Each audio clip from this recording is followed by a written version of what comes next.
Millionaire arrived home earlier than usual and heard his wife say, "I already put poison in his glass. In one day he will be dead." Hours later, the millionaire decided to switch the glasses, and everyone was shocked by what happened. The city's sun was already shining through the enormous windows of the Lockwood mansion when Beatrice Aldridge de Lockwood decided to have her breakfast. The golden light crossed the white linen curtains, casting delicate shadows on the carved wooden furniture that adorned the adjacent living room. At 75 years old, the family matriarch still maintained an elegant posture, a reflection of the years when she was one of the great ladies of Mexican society. Her silver hair, always impeccably arranged in a low bun, matched the light blue silk ensemble she wore that morning, carefully ironed by the housekeeper.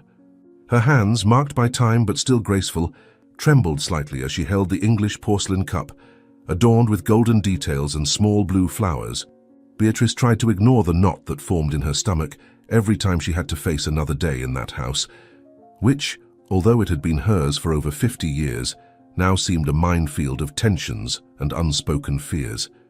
In the immense kitchen, which looked like it came straight out of an architecture magazine, the Italian marble floor shone in the sunlight, reflecting the luxury that permeated every corner of that house. The black granite counters were polished to the point of mirroring the carefully arranged utensils. The family's antique silverware, neatly organized on a white linen tablecloth, seemed a relic of better times when that kitchen was the vibrant heart of the house. Beatrice sighed, recalling the days when laughter echoed through those walls, and meals were a moment of family unity. Now, she preferred to come down earlier, taking advantage of the few moments of peace before the rest of the house awoke. "Ambrose always says I need to eat better," she thought, looking at the bread with butter left on the porcelain plate. Her desire to eat was almost non-existent, but she knew that Nora, the loyal housekeeper, would be hurt if she left the breakfast untouched. The quiet tranquility of the morning was abruptly interrupted by the sound of high heels echoing against the marble, a symphony of control and imposition that Beatrice knew well. Sabrina, her daughter-in-law, entered the kitchen as if strutting down a catwalk, her presence filling the room with a mix of glamour and tension. Nearly 6 feet tall, the woman was the personification of modern Mexican beauty. Her perfectly straightened and shiny black hair framed her immaculately made-up face. She wore a tight red dress that seemed more appropriate for an evening event than a family breakfast. The jewelry she wore, discreet but clearly expensive, caught the light in a way that highlighted her elegance, as if she knew every move was being watched. "Darling, why are you eating alone?" Sabrina's melodious voice cut the air, laced with a rehearsed sweetness that made Beatrice cringe internally. That rhetorical question wasn't seeking an answer, only the reaffirmation of her superiority. Before Beatrice could respond, Sabrina raised her voice, now almost theatrical. "Ambrose, come see your mother having breakfast alone in the kitchen." Her intonation was carefully calculated to sound like genuine concern, but Beatrice knew it was just another scene for her son. It didn't take long for Ambrose Lockwood to enter the kitchen, his firm steps echoing down the hallway before he appeared in the doorway. At 45 years old, Ambrose was the living image of the success that Sabrina loved to display. Tall like his father, with slightly graying black hair at the temples and a perfectly tailored navy blue suit, he radiated confidence and efficiency. His brown eyes, identical to his mother's, shone with sincere concern as he looked at Beatrice. "Mum, why didn't you let us know? Sabrina always insists that we have breakfast together," he said, adjusting his tie as he approached. His voice had a caring tone, but Beatrice knew he was blind to the reality happening around him. "I didn't want to bother," she mumbled, avoiding meeting her son's eyes. Sabrina's watchful, predatory gaze made her stomach churn. Before she could say anything else, Sabrina stepped forward and enveloped her mother-in-law in an embrace. To Ambrose, the gesture seemed an act of affection, but to Beatrice it was like being surrounded by thorns. Sabrina whispered in the elderly woman's ear with a flawless smile that concealed her true intention. "Always so humble, isn't it? But remember, times have changed." Ambrose's cell phone began to ring, an insistent melody that interrupted the moment and brought temporary relief to Beatrice. "It's the office, I need to take this," he said, hurriedly leaving the kitchen while adjusting the expensive watch on his wrist. Beatrice felt a wave of relief and dread simultaneously. Ambrose's absence meant she would be alone with Sabrina, a prospect that made her skin crawl. As soon as Ambrose left the kitchen, Sabrina's mask fell off. Leaning over her mother-in-law, her red lips moved close to the elderly woman's ear, and her voice, now icy and cutting, spoke softly. "Meddling old woman," Sabrina whispered in Beatrice's ear, her warm breath making the elder shudder. "Next time I catch you in this kitchen, you won't just be eating in the servants' quarters. Who knows, maybe I'll send you straight to the most miserable public nursing home I can find. Those where the elderly are forgotten and mistreated. It would be perfect for you. Or better yet, how about going a few days without food? They say at your age, hunger can cause so much mental confusion. Ambrose would be so worried to see his mommy wasting away, losing her memory. Now get out of my sight before I lose my patience." Beatrice froze, her heart pounding erratically.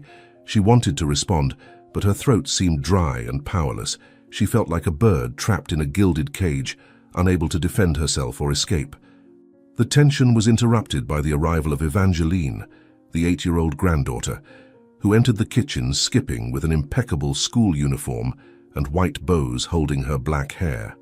The girl's innocent smile was a sight that should have brought comfort, but the words that came out of her mouth quickly dissipated any hope of peace. "Grandma, didn't Mom say old people can't eat in the main kitchen?" Her childlike voice carried the same venom that Beatrice so feared in Sabrina. The elderly woman felt a pang in her heart as she realized how the mother's cruelty was already beginning to poison the daughter's innocence. Beatrice brought her hand to her chest, trying to control her breathing that now seemed to escape her control. She felt suffocated, as if the air in the kitchen had become rarefied. The porcelain cup in her hands slipped from her trembling fingers, shattering on the floor with a sound that seemed to amplify the tension in the room. The noise made Nora, the 68-year-old housekeeper, rush into the kitchen. "Mrs. Beatrice." "What happened?" exclaimed Nora, her eyes filling with genuine concern as she saw the state of her employer. Before Sabrina could intervene, Nora ran towards Beatrice, placing her hand on her back to support her. "Mr. Ambrose! Mr. Ambrose!" "Calm quickly, Mrs. Beatrice is feeling unwell," shouted the housekeeper, her voice laden with desperation. Evangeline watched the scene with morbid curiosity, while Sabrina remained motionless, her arms crossed and a discreet smile on her red lips, as if enjoying a show. Ambrose rushed into the kitchen, his eyes wide as he saw his hunched-over mother trying to catch her breath. "Mom, what happened?" He knelt beside her, firmly holding her hands, while Nora was already looking for something to help the elderly woman. Beatrice, with blurred vision and fading strength, managed to glimpse the expression of satisfaction on Sabrina's lips before her consciousness began to fail. The last thing she saw was Nora's look of genuine concern, something she had long since stopped receiving from her own family. The luxurious room at San Angel Hospital was a refuge for few, a space that combined comfort and cutting-edge technology. The soft beige walls were decorated with discreet landscape paintings, chosen to convey serenity. The floor was covered in light wood, an elegant contrast with the modern medical equipment which flashed discreet lights and emitted rhythmic sounds. The hospital bed, more like a high-end adjustable armchair, had immaculate white sheets folded with precision. Beatrice Aldridge de Lockwood rested there, her frail body enveloped by that luxurious setting. However, the sophisticated environment was not enough to calm the tremor in her hands or the constant tightness in her chest.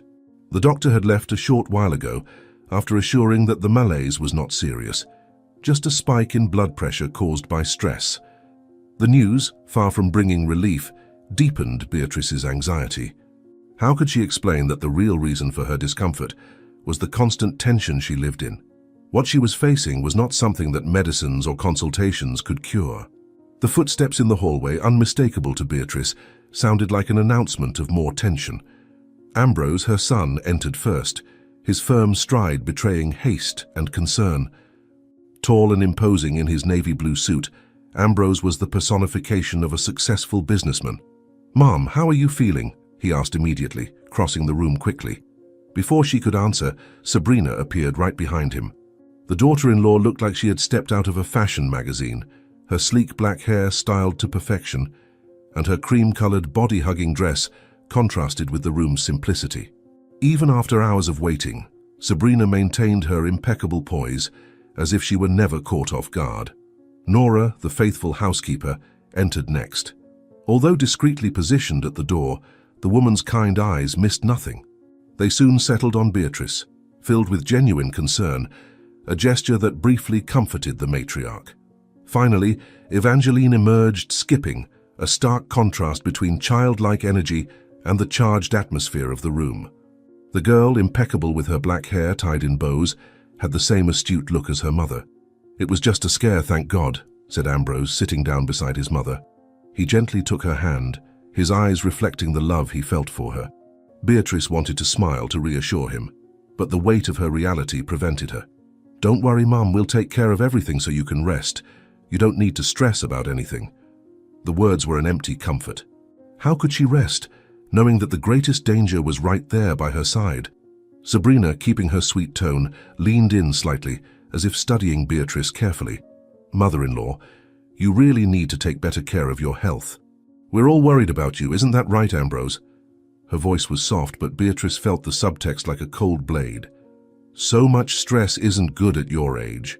Evangeline, come tell Grandma to take care of herself," she called, encouraging her daughter to approach. Evangeline smiled, a gesture that should have warmed Beatrice's heart, but carried a tone of learned defiance. "Old people are like that. They get sick over anything, don't they, Grandma? It must be so annoying to be old and weak." The childlike tone masked the cruelty that could only be taught, and Beatrice felt a stab in her heart. Nora, in the background, brought her hand to her mouth, unable to hide her indignation, while Sabrina smiled discreetly, as if her daughter's attitude were a personal triumph. Ambrose, seemingly oblivious to the weight of those words, looked at the watch on his wrist. "Mom, I'll go to the cafeteria to get you something to eat. Nora, can you come with us? Evangeline, come with Daddy." His practical and innocent suggestion made Beatrice freeze. Being alone with Sabrina was her worst nightmare. As always, Sabrina knew how to adapt to the moment. "Of course, darling. I'll stay and keep your mother company. I don't want her to feel alone." Her smile was impeccable, but Beatrice shivered as she noticed the predatory gleam in her eyes. Ambrose nodded, oblivious to what was happening around him, and left with Nora and Evangeline. The governess cast one last look at Beatrice before leaving, but her expression was one of helplessness. As soon as the door closed, Sabrina abandoned her mask. She walked slowly towards the bed, her heels echoing through the room. Each step seemed to amplify the tension in the air. Beatrice tried not to shrink back, but the strength in her body seemed to drain away. When Sabrina stopped beside the bed, leaning in slightly, her black eyes shone with malice. "Listen carefully, you meddling old woman," Sabrina said, speaking in close proximity, her voice turning to pure venom as she leaned over the hospital bed. "If you open that withered mouth of yours to tell anyone about our little incident in the kitchen, I promise high blood pressure will be the least of your problems. You know those pills you take every night? It would be a shame if they were switched for something stronger. Or maybe I'll need to remind Ambrose how your memory has been failing lately. Who do you think he'll believe? His devoted wife or the senile old woman who can barely remember where she left her glasses?" Her perfectly manicured fingers tightened on Beatrice's arm. "And don't think Nora can help you. One phone call from me and that miserable family of hers will be out on the street. You have no idea what I'm capable of, mother-in-law. And believe me, I'd love to have a reason to show you." The threatening tone was so real that Beatrice had to hold onto the bed to keep from trembling even more. She wanted to respond, but the words fled her mouth. Her heart was pounding erratically, and she feared Sabrina could hear the sound. However, a slight sound from the door caught the attention of both women. Nora, who had silently returned to retrieve her forgotten purse, stood in the partially open doorway, her eyes wide as she witnessed the scene. The shock on her face was evident, but not as much as the fear that crossed it when Sabrina turned around. Sabrina remained calm, but her gaze, now directed at Nora, had the intensity of a predator. "Nora, dear," she said, reverting to her sweet tone, "why don't you go help Ambrose with the coffee? You know how he likes it when you pick something special for his mother." The governess hesitated, her purse clutched in her trembling hands. She looked at Beatrice, who avoided her gaze and knew she had no choice. As Nora walked away, Sabrina didn't miss the opportunity to deliver one last veiled threat. "Oh, and Nora," her sweet voice now tinged with venom, You know that little house where your family lives? It would be a shame if something happened to the contract, don't you think? The sound of the closing door was like a final sentence. Hours later, the return to the Lockwood mansion was shrouded in a silence so dense it seemed to suffocate the car's occupants. The golden light of the Mexican late afternoon, which normally tinted the marble walls with welcoming hues, now cast disquieting shadows as if reflecting the growing tension. Beatrice, still weakened from the hospital episode, walked slowly into the house leaning on Nora. Their footsteps echoed through the luxurious corridors, each sound reverberating like a countdown to something terrible. Ambrose, distracted by messages on his phone, went straight to his office, delegating his mother's care to his wife and the governess, a decision that filled the two women remaining at Beatrice's side with apprehension. The Lockwood mansion, a true architectural masterpiece, seemed like a palace. The Italian marble floors gleamed under crystal chandeliers, and the high walls displayed paintings by renowned Mexican artists. However, what was once a symbol of grandeur and family unity now seemed like a prison, each luxurious detail transformed into a cruel reminder of the inequality and power dynamics that dominated that house. Sabrina walked behind them, her heels marking a deliberate rhythm against the marble, as if each beat was a reminder of her authority. The woman carried herself like a queen in her domain, every move rehearsed to intimidate and control. She wore a tight red dress that, in the late afternoon light, seemed to acquire the hue of fresh blood. Her black hair, perfectly aligned, fell like a frame around her flawlessly made-up face. But it was her eyes that carried the true weight of the scene, two dark pools that watched Beatrice and Nora with predatory intensity. As they reached the long corridor leading to Beatrice's quarters, the tension became palpable. Nora, who walked beside the matriarch, noticed that her own hands were trembling as she held her employer's arm. She tried to remain strong, but the fear was evident on her face. In decades of service to the family, Nora had never felt such dread for herself or Beatrice. She knew that any misstep could mean not only her own ruin, but that of her entire family, who depended on the job and housing provided by the Lockwoods. Sabrina stopped beside them, watching like a cat playing with its prey. The already heavy atmosphere grew even more oppressive when she finally spoke, her voice as sweet as honey, but laced with venom.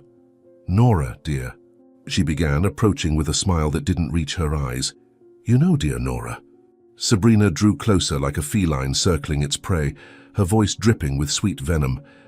"I've been thinking about that humble little house where your family is living, the one my husband, out of pity, granted you. How many grandchildren do you have again? 5, 6? All so little.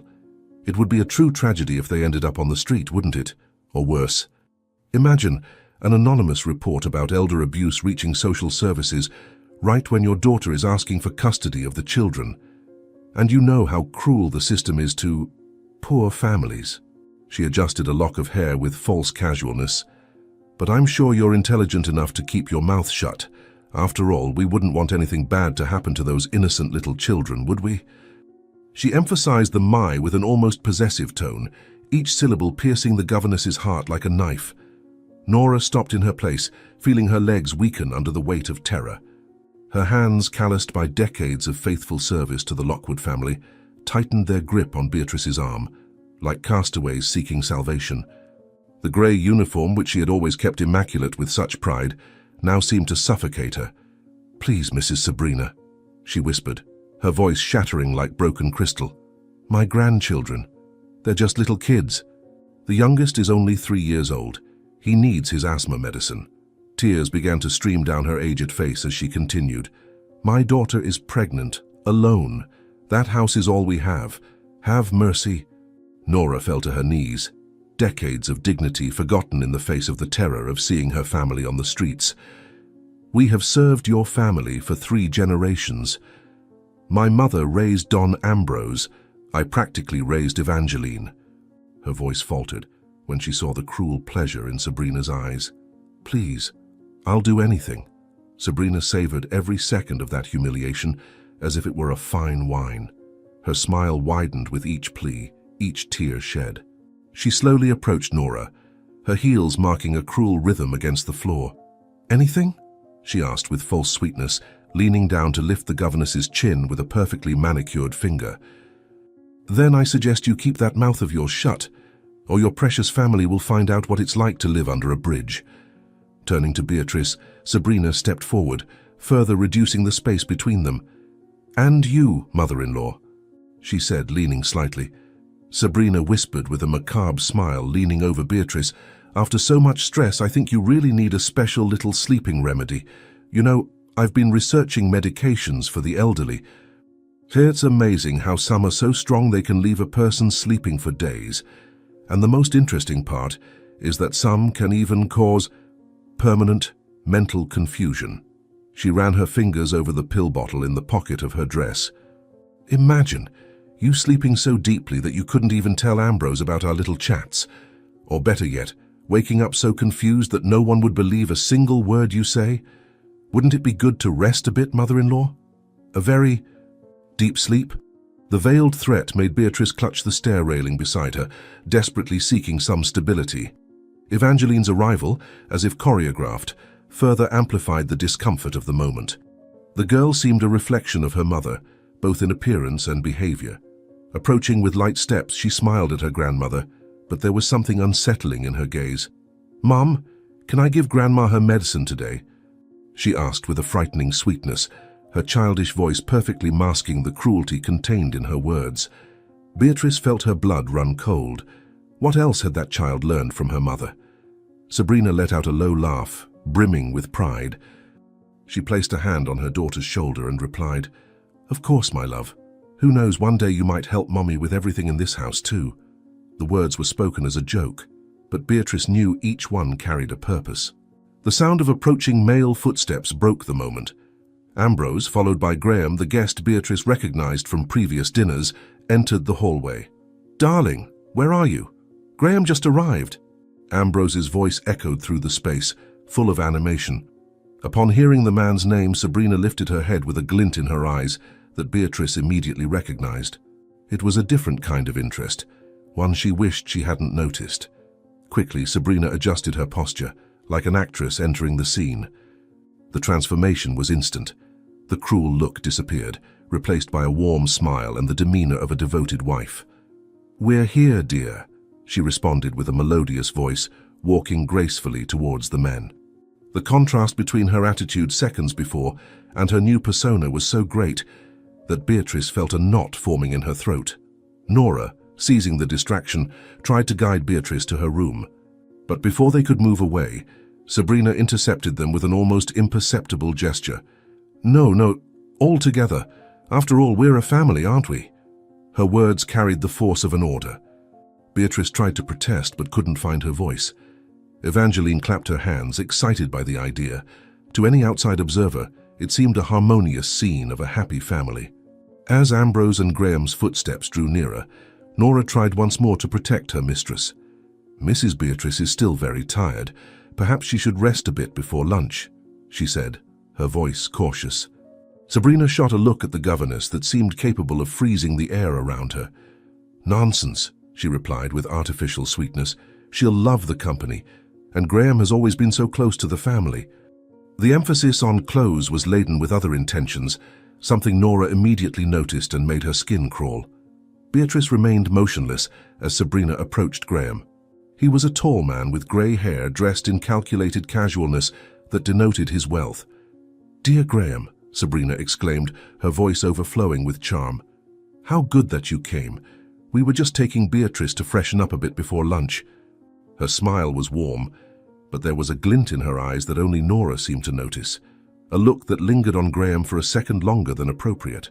As Sabrina led everyone to the dining room, Evangeline took the opportunity to approach her grandmother once more. "Grandma," the girl whispered, her voice laden with disguised malice, "if you don't behave during lunch, Mom said she'll give you a medicine that will make you sleep all day." The childish tone masked the threat, but the impact on Beatrice was devastating. The matriarch tried to gather strength as she felt the weight of her world crumbling around her. Graham, oblivious to the family's toxic dynamic, walked calmly beside Ambrose, both commenting on business. Sabrina, leading the group with Evangeline in tow, seemed more powerful than ever.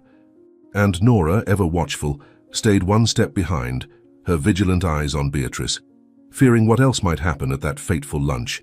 The Lockwood Mansion's office was an environment that exuded power and sophistication. The dark mahogany-paneled walls reflected the warm light of an antique lamp, casting shadows that danced like ghosts on the high ceiling. The heavy, almost oppressive green velvet curtains were slightly ajar, allowing the last glimmer of the Mexican afternoon to enter through the French windows. The wide, waxed floorboards creaked softly under the footsteps of anyone daring to cross that space. The central desk, a massive mahogany piece with bronze details, was impeccably organized except for a brown envelope that seemed to carry the weight of a forbidden secret. Graham Caldwell, always impeccable in his dark grey Italian suit, was leaning over the desk. His greying hair, meticulously combed, glistened under the dim light, while his calculated smile gave him an almost unshakable appearance of confidence.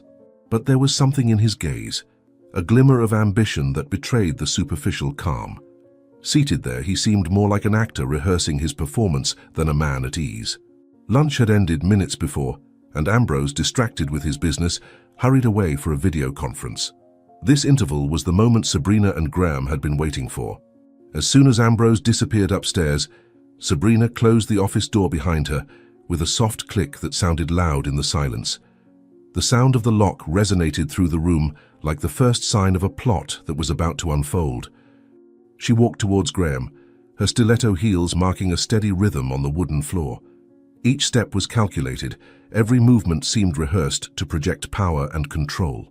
The tight red dress Sabrina wore captured the last rays of the day, making her appear like a living flame in that dim environment. Her shiny black hair fell in perfect waves, and her eyes, two pools of unfathomable darkness, were fixed on Graham. She moved like a predator about to attack, her long, well-groomed fingers sliding across the desk's surface. "Did you bring everything?" she asked, her voice low but laced with authority. Graham smiled, a smile that didn't reach his eyes, and took an envelope from his Italian leather briefcase. "The life insurance papers are here," he replied, placing the envelope on the table with exaggerated care. His voice was controlled, but there was an undertone of barely disguised satisfaction.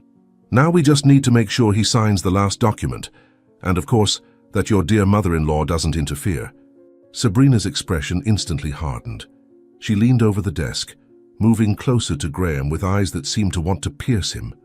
"That old woman is suspecting something," she hissed, with a contained fury that seemed about to explode at any moment. "And Nora, that meddlesome maid, is watching me too closely. Today at the hospital, she almost—" Sabrina broke off, her gaze abruptly shifting to the half-open door. For a moment, the silence in the office was absolute. Even Graham's breathing seemed to cease. Then a soft sound of footsteps echoed in the hallway, breaking the tension. Sabrina quickly straightened up, recomposing herself like an actress returning to the stage. The door opened further, revealing Evangeline's small, impeccable figure. Her eyes, as black as her mother's, shone with curiosity, but there was something more there, something Beatrice feared to recognize. "Uncle Graham," Evangeline began, her childlike voice laden with sweetness, "are you really going to give Dad a special gift?"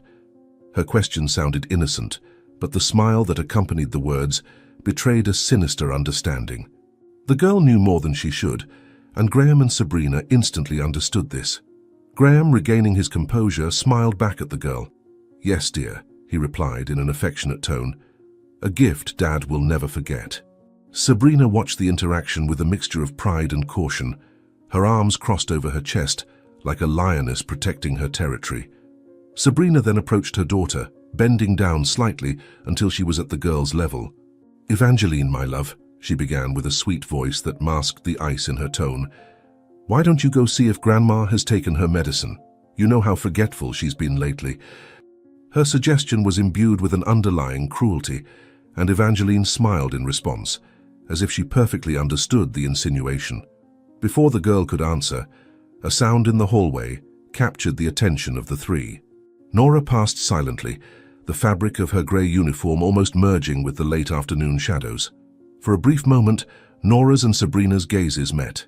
In the governess's eyes there was horror and fear. In Sabrina's, only coldness and contempt. Graham, perceiving the gravity of the situation, began to hastily put away the papers, his previously calculated movements now becoming tenser. "We need to be more careful," he muttered, adjusting his silk tie while glancing towards the door. "Ambrose cannot suspect anything until we are ready." Sabrina, however, seemed unshaken. She smiled slightly, but the smile did not reach her eyes. "Don't worry about Nora," she said, her voice low but laden with determination. "I already have plans for her and that wretched family of hers. Soon she will no longer be a problem." Her tone was so cold that even Graham, accustomed to her lack of scruples, seemed to shudder. Evangeline was still standing at the door, watching the scene with morbid curiosity. "Mommy," the girl called, her sweet voice contrasting with the content of her words. "Can I help make Nora go away? Just like we're going to help Daddy rest forever?" Pride shone in Sabrina's eyes as she looked at her daughter. "Of course, my angel," she replied, caressing the girl's face with delicate fingers. "You're learning so fast."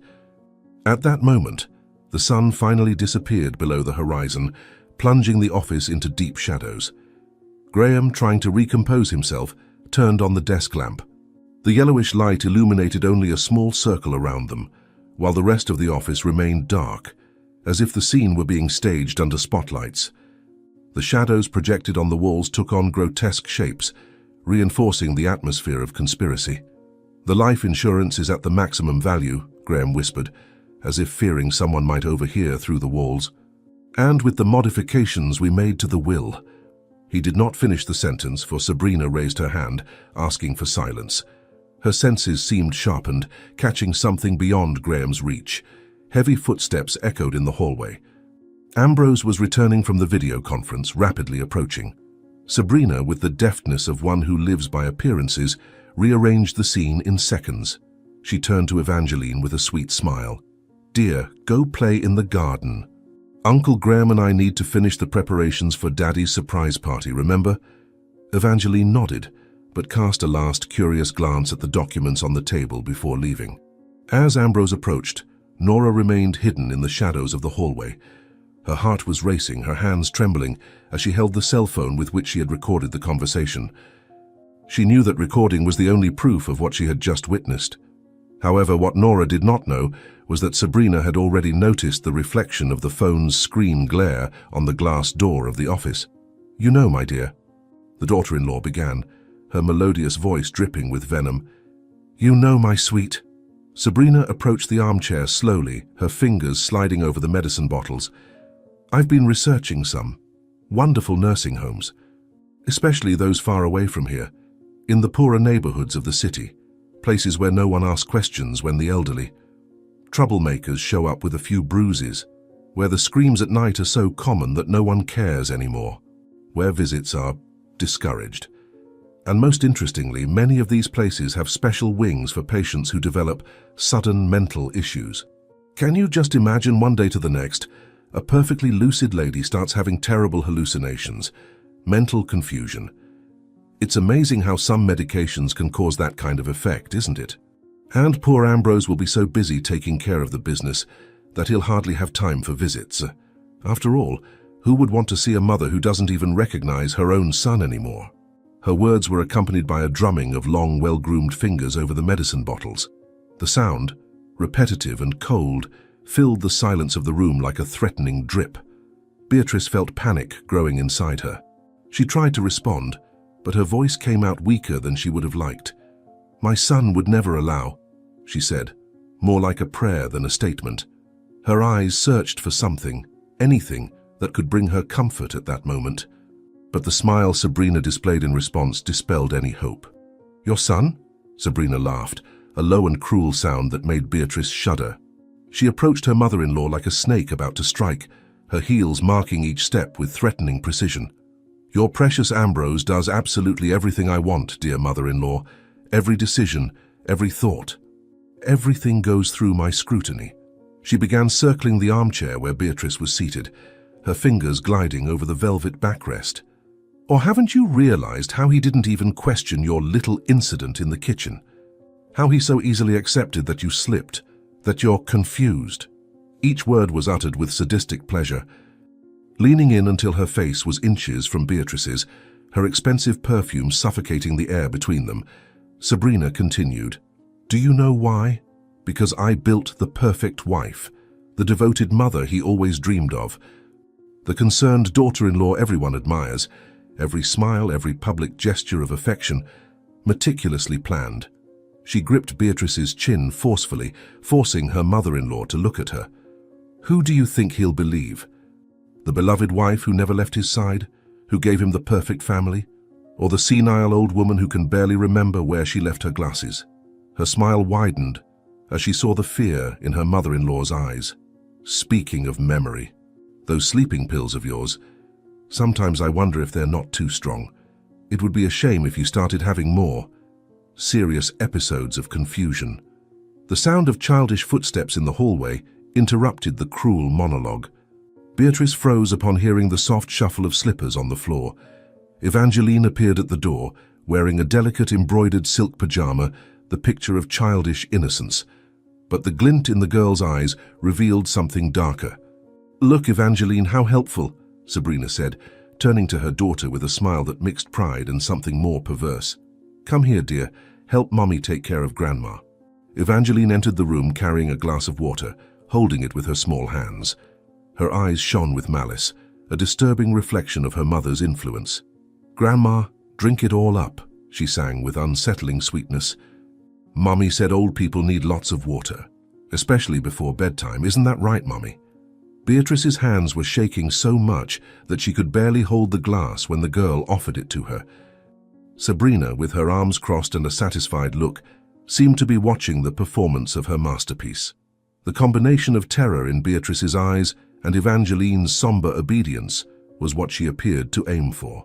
"You know what else I learned about nursing homes, dear?" Sabrina continued, pacing around the room and casually adjusting the pillows on the bed. "Some have special wings for patients with mental issues. Those who start having hallucinations, imagining things, accusing innocent people of mistreatment." She shot a sharp look at Beatrice, who felt her stomach churn. Evangeline watched the scene with morbid curiosity. "Mommy?" the girl asked, looking at her mother as if seeking approval. "Is it true that when old people get really confused, they need stronger medication?" "Yes, darling," Sabrina replied, caressing her daughter's hair with delicate fingers. "And sometimes when the old folks don't want to cooperate, we need to. Help them understand that it's for their own good. Isn't that right, mother-in-law?" She looked directly at Beatrice, her cold eyes meeting her mother-in-law's in the reflection of the vanity mirror. The trembling in Beatrice's hands became uncontrollable. The glass slipped from her fingers, shattering into hundreds of pieces against the marble floor. The water spilled around the armchair, reflecting the light from the lamp like tiny tears. Sabrina remained motionless, merely observing as a slow, cruel smile curved her lips. "So clumsy, Grandma," Evangeline commented, her childish voice carrying a venomous tone. "I think Mommy is right. You really do need special care." The statement was uttered with a disturbing naturalness, as if it were an absolute truth. Sabrina took a step forward, her heels crushing the shards of glass in her path. The sound echoed through the room, a frightening reminder of the control she exerted. Bending down, she picked up a fresh glass from the silver tray and filled it with water. "Don't worry, my sweet old lady," she said, her voice now low but still laden with threat. "We have all night ahead of us to make sure you take your remedies." The light from the lamps cast distorted shadows on the walls, amplifying the sensation of suffocation. Beatrice knew that at that moment, she was completely at the mercy of her daughter-in-law's refined cruelty and her granddaughter's ruthless gaze, who should have once brought joy to her life. The morning in the city awoke with a gentle breeze that swayed the bougainvillea leaves in the garden of the Lockwood mansion. The sky displayed shades of pink and golden, a spectacle of beauty that seemed to mock the darkness of the previous night's events. The mansion, with its light stone facade and wrought iron details, remained imposing, but within its walls, the atmosphere was tense. In the vast garden, Nora walked carefully, balancing a silver tray with breakfast. Her steps were hesitant on the pebbled path that wound between the flower beds, as if each step carried the weight of what she knew. In the distance, a sound made her stop. It was a muffled sob, almost imperceptible, but Nora knew that sound. It wasn't the first time she had heard Beatrice's crying. During the nights, the sobs escaped from the matriarch's room, echoing like the laments of a lost soul. Now the sound came from the gazebo at the back of the garden, where the flowering vines created a shady refuge.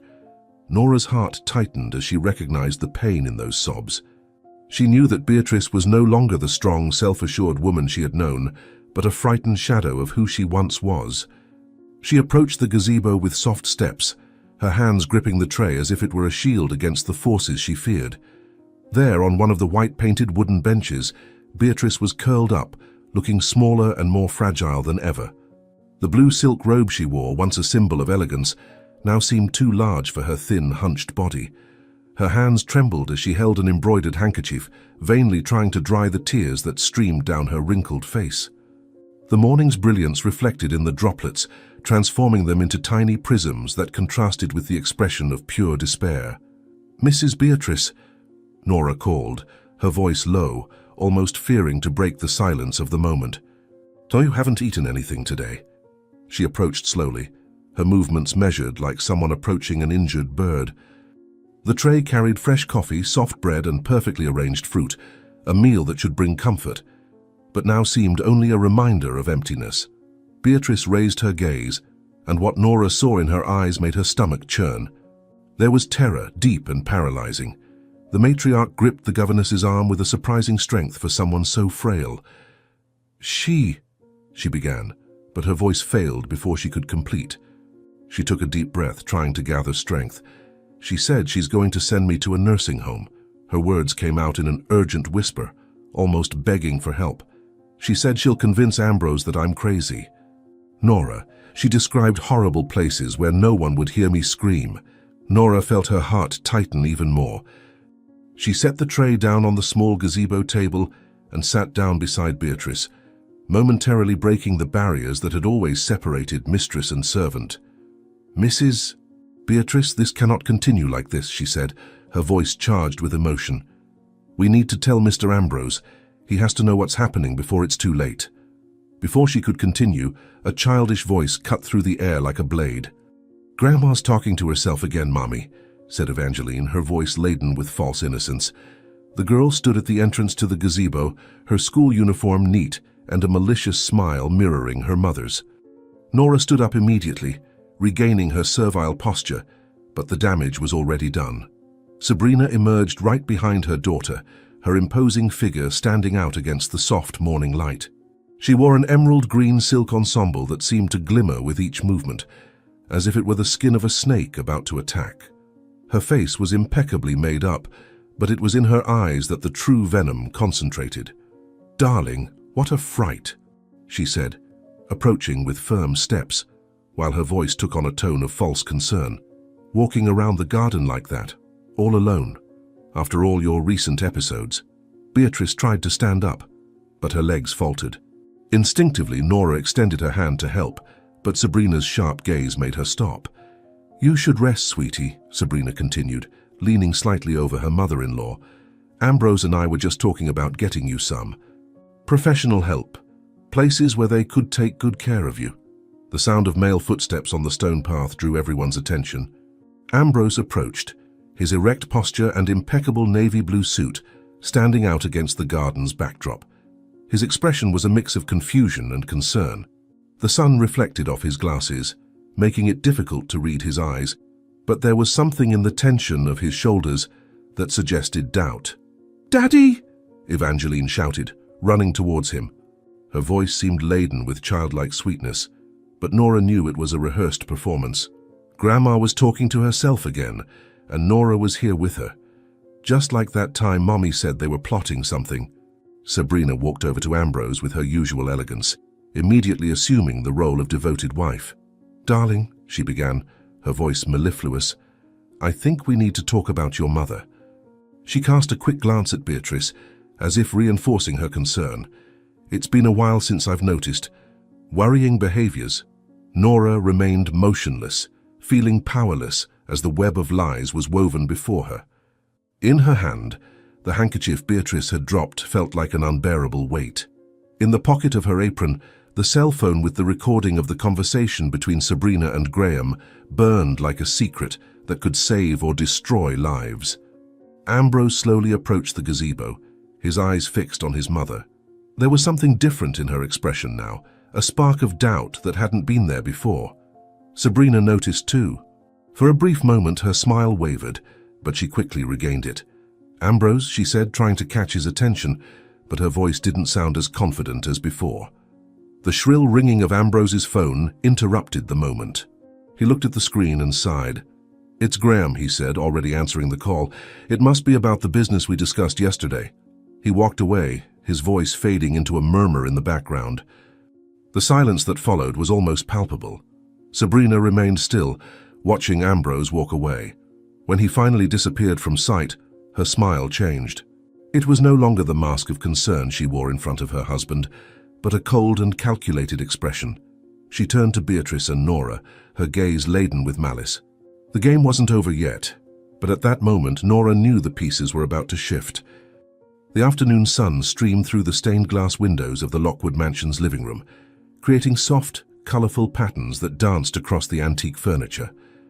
The intricately carved wooden chairs, with upholstery in shades of gold, reflected the light as a reminder of the opulence this house exuded. Yet the beauty of the surroundings was merely a facade for the tension that filled the air. On the deep red velvet sofa, Sabrina and Graham sat too close like conspiratorial accomplices. Their relaxed postures and occasional laughter hid the rot of their plans. Graham's dark grey suit was impeccable, contrasting with Sabrina's emerald green dress, which shimmered slightly under the filtered light from the stained glass. The sweet scent of Sabrina's expensive perfume mingled with the woody smell of the cognac Graham held in a crystal glass. The white marble coffee table with gold accents supported carefully arranged documents beside an unlit cigar. The room, usually a space for family gatherings, was now the stage for sordid secrets. The classic wall clock marked 3 o'clock in the afternoon, a time Sabrina knew to be safe. Ambrose was still at his office, immersed in the business he entrusted blindly to his best friend. The perfection of the plan, Sabrina thought, as her fingers smoothed an imaginary crease in the fabric of her dress. "The plan is perfect," Graham murmured, leaning back on the sofa. His eyes glinted with an almost feral ambition. "The life insurance has been increased to $5 million. No one will suspect a heart attack in a stressed man." He swirled the cognac in his glass, watching the amber liquid as if foreseeing his victory. His fingers brushed against Sabrina's as he set the glass on the table, and he smiled, testing the limits of their complicity. Sabrina leaned in closer, her elegant posture contrasting with the intensity of her words. The fabric of her dress slid against the velvet of the sofa, creating a soft sound that almost disappeared beneath the weight of their dialogue. "Before that, we need to eliminate the obstacles," she said, her voice low but laden with determination.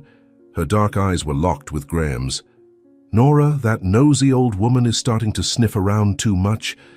Sabrina leaned even closer to Graham, her voice a venomous whisper. "That meddlesome maid has heard things she shouldn't have. You know what's most interesting? Her eldest son works security in that dangerous neighborhood. It would be a tragedy if he had an accident at work, wouldn't it? And the younger one, the pregnant one, imagine the despair of a young single mother with nowhere to live with her baby. As for our dear mother-in-law, I was researching some public nursing homes in the more problematic areas of the city, the ones where patients tend to disappear mysteriously and no one asks questions. We need to eliminate these inconveniences before they open their mouths. And you know I always get what I want, don't you, dear?" The silence that followed was heavy with malice. Graham kept his smile, but there was a shadow of hesitation in his eyes. He poured himself more cognac before responding. "And what about the admission?" he asked, his casual tone contrasting with the content of his words. "Is the doctor already prepared to certify the old woman's dementia?" He leaned in slightly, as if his interest were purely practical, but the smile on his lips betrayed the pleasure he took in this scheme. Sabrina raised her eyebrows, clearly pleased with her own foresight. "All arranged," she replied, a satisfied smile curving her red lips. "Dr. Garcia is very receptive when the value is adequate. After Ambrose dies, it will be easy to convince everyone that his poor mother went mad with grief. A classic case of emotional collapse." She laughed softly, the crystalline sound like a cracked glass about to shatter. The sound of tiny footsteps momentarily interrupted the conversation. Evangeline played nearby the piano, her small hands clumsily sliding across the keys. The fragmented melody that came from the instrument seemed an unsettling echo of the disorder that inhabited this house. Wearing a frilly lilac dress, the little girl looked like a porcelain doll, perfect on the outside but hollow within. "And what about the girl?" Graham asked, turning his head to watch Evangeline. His voice carried an almost paternal tone, but there was something else there, a concern he tried to mask with a casual expression. "Isn't she too young to understand all this?" His eyes met Sabrina's, hoping for an answer that might ease his conscience. Sabrina cast a glance at her daughter, her smile widening into a perverse pride. "My little one is learning well," she replied, beckoning Evangeline with an elegant gesture. "Isn't that right, darling? Tell Uncle Graham what Mommy taught you about useless old people." The sweetness in her voice contrasted with the venom it carried. Evangeline approached with graceful steps, her dark curls swaying gently, her large dark eyes fixed on Graham before answering, her childlike voice clear and calm. "Mom said old people are a nuisance, Uncle. They just get in the way and need to be removed." A smile appeared on her lips, small but laden with malice. It was a perfect replica of Sabrina's smile, precisely molded by years of influence. At that moment, a subtle movement caught Evangeline's attention. Through the reflection in the Venetian mirror in the room, she saw something. Ambrose was standing in the entrance, partially hidden by the French silk curtain. His figure was motionless, but his presence was unmistakable. The face that usually displayed serenity was now marked by shock, his wide eyes fixed on the trio before him. "And you know what else, Uncle?"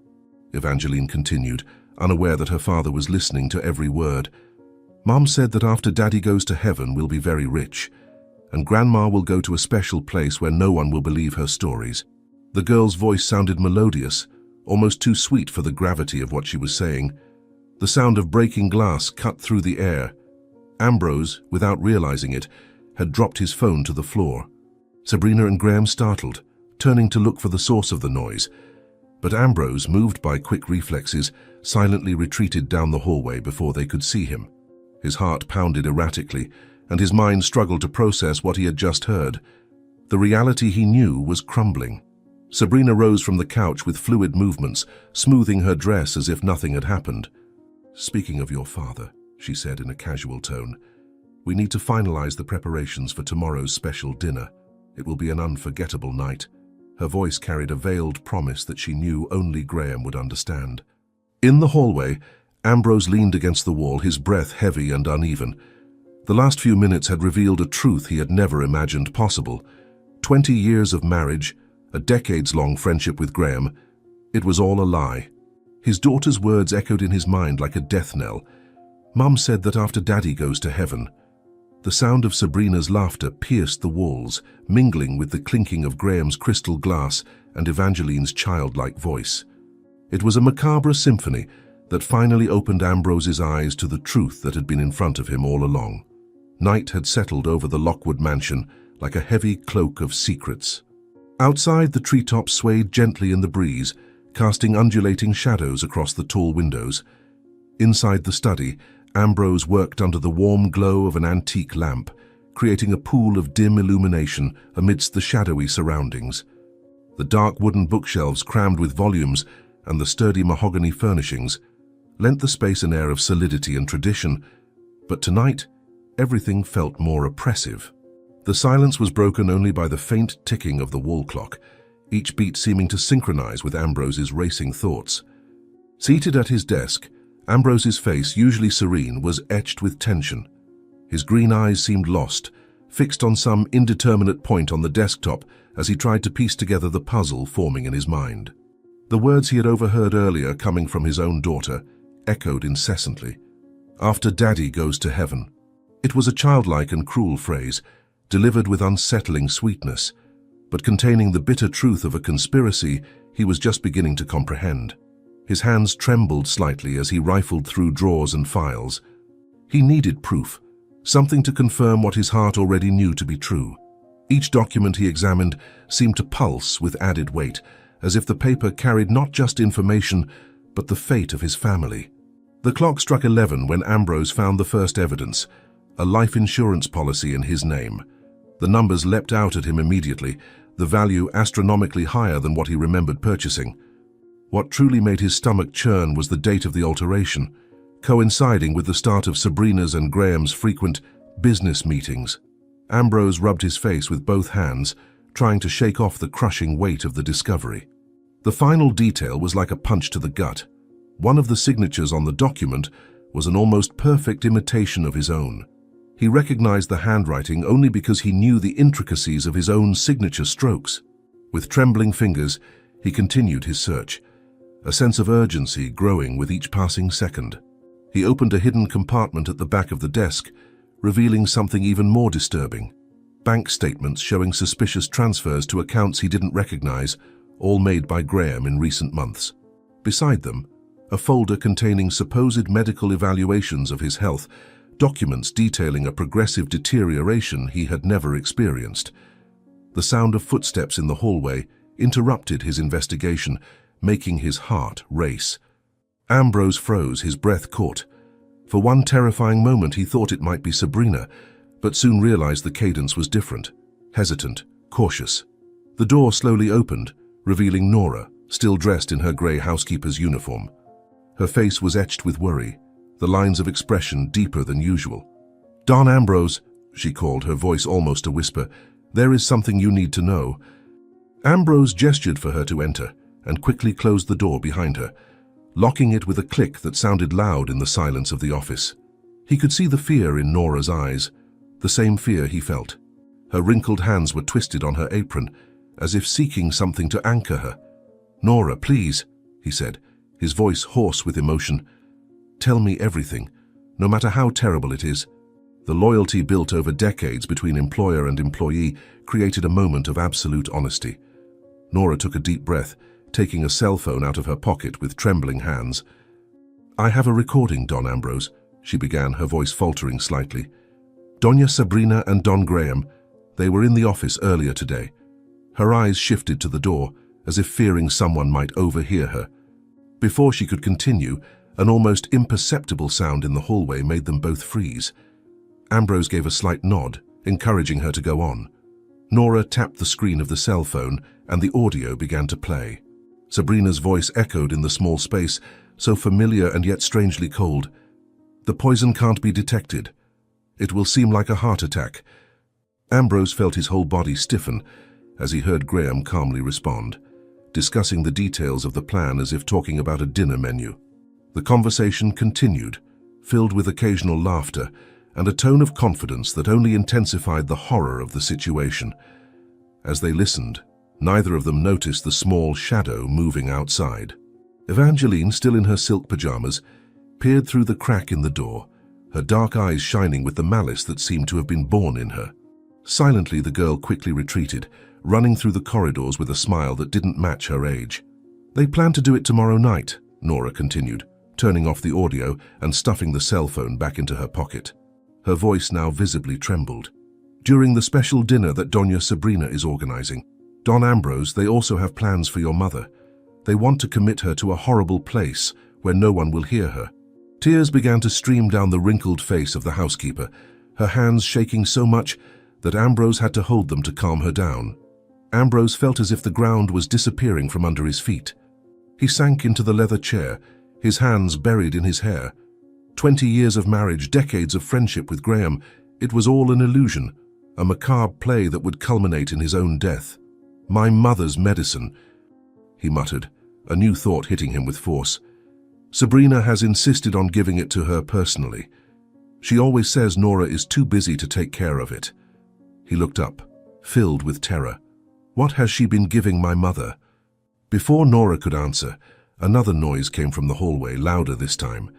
They both startled, and Ambrose quickly put the incriminating documents away in the drawer.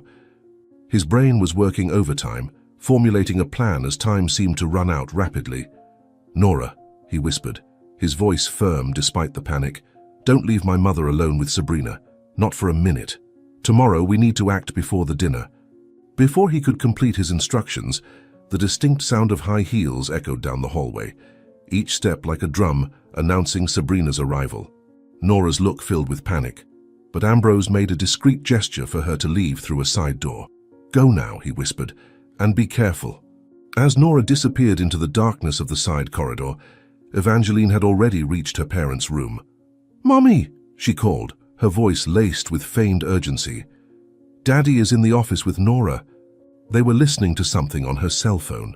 Sabrina, who was sitting at the vanity, adjusting her diamond earrings, slowly raised her head. Her reflection in the mirror showed a smile slowly growing, a predatory smile. "Very good, dear," she murmured, rising elegantly. "Let's take a look at what your father is up to." In the office, Ambrose sat up straight, turning on the computer and pretending to work on the company documents. He knew Sabrina's heels were getting closer and closer. His heart was racing, but his mind was clear. For the first time in weeks, he felt he had control over what was to come. The predator living in his house, sleeping in his bed and poisoning his family, was about to discover that her prey wasn't as defenseless as she seemed. The Lockwood Mansion's library had always been Beatrice's favorite refuge. The dark mahogany shelves reached the ceiling, loaded with ancient leather-bound books, their gilded spines gleaming under the light filtered through the French lace curtains. The golden morning sunlight created delicate patterns on the shelves, dancing gently over the polished furniture. A welcoming aroma of aged paper, wood wax, and fresh flowers came from a porcelain vase on the side table. For decades, this space had been a symbol of tranquility. Now, however, it carried a somber weight, as if the walls could sense the secrets and threats that filled the house. Beatrice was seated in her favorite armchair, upholstered in deep blue velvet, her trembling hands slowly turning the pages of an old photo album. The pages were yellowed with age, but the images still preserved happy moments. Ambrose at his graduation, her wedding with Fernando, the family's first trips. Her frail fingers traced the photographs, as if trying to grasp the fragments of a past that seemed so distant. Her eyes, usually filled with sweetness, were now dull with fear, and every movement seemed laden with effort. Ambrose observed his mother from the entrance of the library for a few moments in silence. His heart ached to see her so different. The matriarch, who had always been the family's fortress, now seemed a shadow of herself, her shoulders hunched, her face more aged, and her eyes constantly fearful. After the conversation with Nora the previous night and the disturbing discoveries in his office, every small gesture from his mother was like a silent cry for the truth he had been too blind to see. The sound of Ambrose's shoes against the waxed wooden floor echoed softly as he approached. The library seemed to absorb every noise, intensifying the sense of isolation. He stopped beside the armchair, leaning in slightly to look at the album. One specific photo caught his attention, he still young next to his parents, all smiling at his graduation. A complete family, oblivious to the future. Ambrose felt a lump tightening in his throat as he realized how that moment encapsulated an innocence that now seemed so distant. "Mom," he called softly, his voice hesitant so as not to startle her. But still, Beatrice flinched. Her eyes widened in terror before recognizing her son, and that reaction was like a stab to Ambrose's heart. He crouched down to be at her level, sitting on the stool at the feet of the armchair, a gesture he had made for decades to hear the stories his mother used to tell. "Why didn't you tell me?" The question came out low, but laden with emotion. He held his mother's hands between his, feeling the fragility of the thin skin and delicate bones. Beatrice looked at him, tears beginning to silently roll down her wrinkled cheeks. The silence that followed seemed to weigh tons as Ambrose waited. "She said," Beatrice began, her voice a broken whisper. Her eyes drifted to the album as if unable to look at him. "She said no one would believe me, that I would be institutionalized, that you would never accept that your perfect wife." Her voice failed, swallowed by tears, and she brought her hands to her face in despair. Decades of dignity had been reduced to a constant struggle against fear. Ambrose squeezed his mother's hands tighter, the firm grip contrasting with the gentleness of his expression. "Tell me everything, Mom," he insisted, his voice now stronger but still gentle. "Every detail, every threat, every moment of fear you suffered while I was blind to what was happening in this house." His determination was unwavering, and Beatrice realized that, for the first time in a long time, perhaps she was not alone. The words began to pour out like a stream from a broken dam. Beatrice told of the daily humiliations she suffered at Sabrina's hands, the constant threats of being sent to a nursing home, the medications she was forced to take. She spoke of how Sabrina manipulated Evangeline, turning her granddaughter into an extension of her own cruelty. "She's teaching the girl horrible things, Ambrose," she said, her voice trembling. "Things a child should never learn. She said she knows places," Beatrice continued, her hands gripping Ambrose's with unexpected strength. "Terrible places. Nursing homes where people disappear, where no one hears the screams." Her words were laden with genuine terror, and Ambrose felt the weight of the revelations crush him. His heart raced, anger growing with every confession. When Beatrice mentioned Graham, Ambrose's best friend, he closed his eyes for a moment, trying to control the whirlwind of emotions consuming him. "I know, Mom," he said finally, his voice heavy with profound pain. "I know about them. About the plan. About everything." He paused, taking a deep breath before continuing. "The dinner tonight. They plan." But the words died in his throat. How could he explain to his mother that her daughter-in-law planned to end her life? It was then that the almost imperceptible sound of fabric brushing against wood caught both their attention. Beatrice froze, her breath caught in her chest. Ambrose turned slowly, his eyes falling on the figure of Sabrina, partially hidden behind a bookshelf. The navy blue dress she wore was slightly disheveled, a detail that revealed she had been there long enough to hear more than she should have. Her face, usually a mask of perfection and control, showed a crack for the first time. Beatrice's eyes filled with terror, and she shrank into the armchair as if she wished to disappear. But Ambrose did not move. His eyes met Sabrina's with a hardness she had never seen. The tension in the air was almost tangible, and the silence that followed seemed to drag on for minutes. "Dear," Sabrina began, her voice still attempting to maintain the sweetness she always used to manipulate him, "your mother has been so confused lately. You know how she has been imagining things." But her words died as she saw the expression on Ambrose's face. For the first time in 20 years, Sabrina Lockwood felt fear. The sound of light, small footsteps in the hallway broke the tension. Evangeline appeared at the library door, dressed in a white lace dress with her dark curls tied back with a ribbon. Her eyes assessed the scene with a curiosity that seemed beyond her age. "Mommy," she called, her voice sweet and laced with a disguised venom. "Uncle Graham is on the phone. He said it's about the special dinner tonight." Ambrose rose slowly, placing himself between his mother and Sabrina like a shield. His stance was firm, unwavering. "Yes," he said, his voice grave and laden with dark meaning. His eyes never left Sabrina's. "We're going to have a very special night. Isn't that right, dear?" The afternoon advanced over the Lockwood mansion like a traitorous shadow, filling the corridors with an unsettling silence. The small storage room adjacent to the office was cramped and stuffy, with boxes haphazardly stacked and the scent of old wood permeating the air. Ambrose was hidden there, motionless, his body tense against the wooden wall as he peeked through a crack. His view of the office was partial, but enough. He could see Sabrina and Graham entering the room, their figures outlined by the golden light that streamed through the stained glass. Ambrose's phone, strategically positioned under a pile of documents on the desk, was recording every word. The cramped space where he was felt suffocating, the air heavy with the smell of ink and old paper, mixed with the distant aroma of cognac.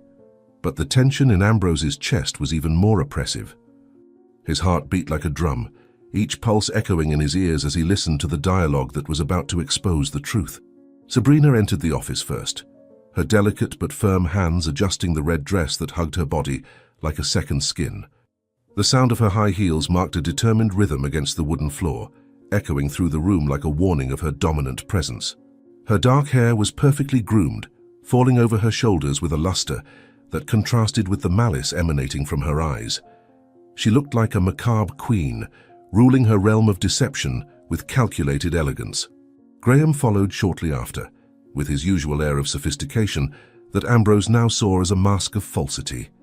The tailored Italian suit molded his body to perfection, and he carried a leather briefcase that Ambrose immediately recognized as the container of the company's most important documents. The golden gleam of Graham's watch shone with the movement of his arm, each reflection bringing to mind the gift Ambrose had given him on his last birthday, a gesture of friendship that now seemed a cruel joke. The sunlight, streaming through the stained glass and painting the office with colorful patterns, fell directly on Sabrina's face, enhancing her beauty in an almost diabolical way. She poured herself a glass of the cognac, reserved for special occasions, the same one Ambrose had received as a gift from Graham last Christmas. The sound of the liquid falling into the crystal glass rang out loudly in the silence of the room. "Doctor, Garcia called early this morning," said Sabrina, her voice low but laden with satisfaction. She swirled the glass in her hands as she spoke, the amber liquid reflecting the light. "The old doctor agreed to certify your mother's dementia.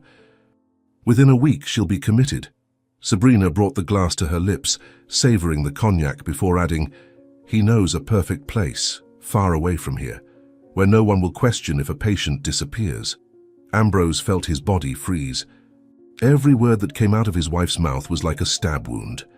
He watched through the crack as her smile reflected in the crystal glass, an expression of pure cruelty he had never seen before. The sound of the ice clinking in the glass was almost hypnotic, a prelude to the destruction she was orchestrating. Graham poured himself a drink as well, filling the silence with the same subtle sound of cognac falling into the glass. He seemed more tense, nervously fiddling with the knot of his silk tie, another gift from Ambrose now seen as a symbol of betrayal. "Is the documentation ready?" he asked, trying to keep his tone casual. "We need to make sure everything looks natural."